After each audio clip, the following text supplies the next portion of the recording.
So it really does have a big impact. I think about it all the time. How aware is your wife of that? Like your mood is very dependent on your golf.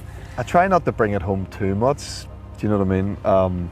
I don't want to be sort of sullen one day and her say, what's wrong? I was like, it's just awful off the tee today. It's that 7 iron, it's the 14th. I just can't get that sort of, top 7 iron off my mind. Hopefully I'm not doing that, but like she knows how much I care about the game and want to, she's super supportive about that. I don't have one of those eye-rolly, oh God, you're gonna play golf. That's not what my relationship is with my wife and her relationship to golf. She knows that it makes me happy, and I think I said to you off camera, but like I don't play at the weekends. I'll go on 1 or 2 golf trips a year. 2, I do a father-son's one. I still go to now, even though my dad passed a few years ago, but we're still going to do this father-son's trip every year in Donegal, and then I get 1 golf chat trip. And that's it, and the rest of the time I would never play at the weekend when our kids are this young. I just wouldn't. So I only really play when I'm off work and the kids are at school. So basically a few things to know about this course. Yeah. There's slot sheep. Yeah. Occasional tourist. Sure. So there are extra points. 5 extra points. Oh. Really? No, it's baby sheep. Risky? Oh, thank God. Okay.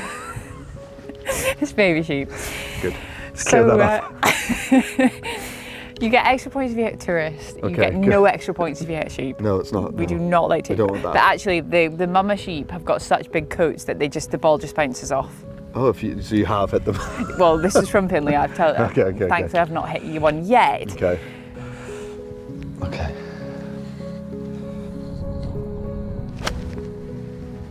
Shot. Wee bit leaky again. Wee bit right, and maybe a wee bit long, but I can't quite recall. Okay. It's going to be a chip though, you're going to be fine. Okay.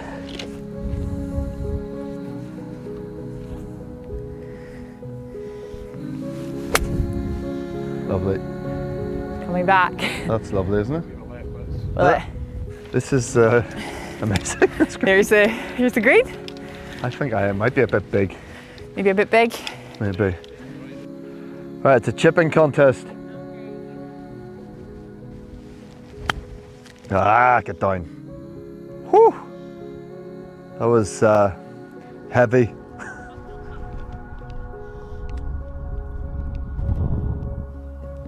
Sit. What's the best part of your golf game, Jamie? This is sort of socialising after. When I'm on my game, I hit it well off the tee. Yeah. With the driver. The worst part of my game is what you've just seen, chipping. And I'm a streaky putter. I always putt well in Portugal. Right. It's a very strange thing about the grass and the sun, whatever, the vibes. Look at that. Okay, I'll give you that. That's probably gimme range, is it? Yeah, that's good. This is nothing but net. Oh, it's low. I'll give you that. What was it about acting? You obviously were successful as a model, so for many they'd say, great, I've found one career I'm really good at and I've got success at, and that's hard to find. You found another one. I just didn't want to be one of those models, with the greatest respect, who's still doing it in their 40s. Right. And there was a few lads who I knew floating around when I was in my 20s doing it, and I just almost felt like I could taste their dissatisfaction. And I was like, I don't want to be doing that. I don't want to be leaning up against walls, looking sad. So were you trained as an actor at that point? No, I wasn't. I'm still not. Isn't that amazing? I've learned, like most of my favourite actors in the world, never trained. Right. Look, you took a chance. I did a bit of youth theatre outside of school. I did theatre at school. Did dram. It's not like I was like a model now going, hey, I'm going to try acting. I'd done it to various degrees. I did my first movie when I was 22, and with Sofia Coppola. It was like a big deal. So it's not like it had been, but I'd had an agent from then. So it's not like, but I didn't knuckle down and focus on it until my late 20s, because I was always, the modelling was doing very well. So I was always like, had that going, and I wasn't certain at that point that I wanted to be an actor. And then after the fall, I guess there was a certainty that was going to work out, or if I work hard at this, it will work out. And I'd done loads of classes in LA and stuff, and so it's not like there isn't training at all. And there was a certain element of the Meisner technique, which is one of the famous 2 or 3 techniques of how to approach it, that seemed to suit the way that I wanted to approach it anyway, which is taking the focus from you onto the scene partner, putting all the emphasis on them, which suits me and the way my mind works. So that's been sort of helpful. And then you learn so much on the job, and so much from failures on the job and successes on the job, and different characters that I've been really lucky. I've got to play like loads of really different characters. So but there's other stuff. You know, now I'm producing more stuff now, and I've been writing, and my friend and I wrote a script that we last week just have secured director on, and Amazing. Congratulations. That's thank you. It's been a real big moment, a long time coming. So and now we're producing. We've got loads of stuff on our slate to start producing. Some stuff we've written, some stuff other people have written, and that's a really exciting facet of the industry that I want to explore more. And if they can work coincide, and then maybe one day I won't feel like acting anymore and I'll just do that, maybe. That's a believability, I think, in my mind. So we'll see where we get. I love how I'm holding this with my golf. I think it's perfect. I think it's perfect. It feels right. I've got a great grip on it. I'm not playing rugby anymore, obviously, and I'm not playing. Still play 5-a-side football on Tuesday nights, but you know, I wish I'd focus more on golf because it'd make my life easier now to be better at golf. You might have met McElroy a bit earlier on. Yeah, exactly. Yeah, I mean, we're from the exact same town. Of course, yeah. All Royal Hollywood there. Yeah. It's done pretty well, that little town. Yeah, it has. Yeah, it's funny. I remember being. Time exact, almost. We were born the same week, Roy and I, but I'm 7 years older. And I remember being about 16, and I was in Hollywood town centre, and there was all this stuff in all the shop windows, and the butchers and the bakers, and all this like, you know, under 10 world champion Rory McIlroy, and I was like, he's just some kid, like, you know, he's not going to make it as a golfer. He's 9 years old. And I remember like, who is this kid? We're all getting so excited about some kid. Like, he won't, you know, he'll fall out of love with the game as soon as he gets to like secondary school. Obviously, didn't work out that way. All right, this cyclist is coming right at us. I'm going to start it on that cyclist. Such a brave call. Beautiful. Jesus, that's beautiful. Hang on. Yep, that'll work. That'll work.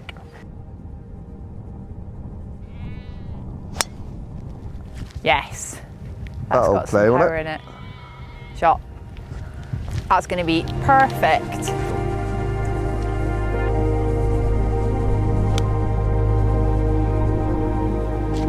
About as good as I can hit it.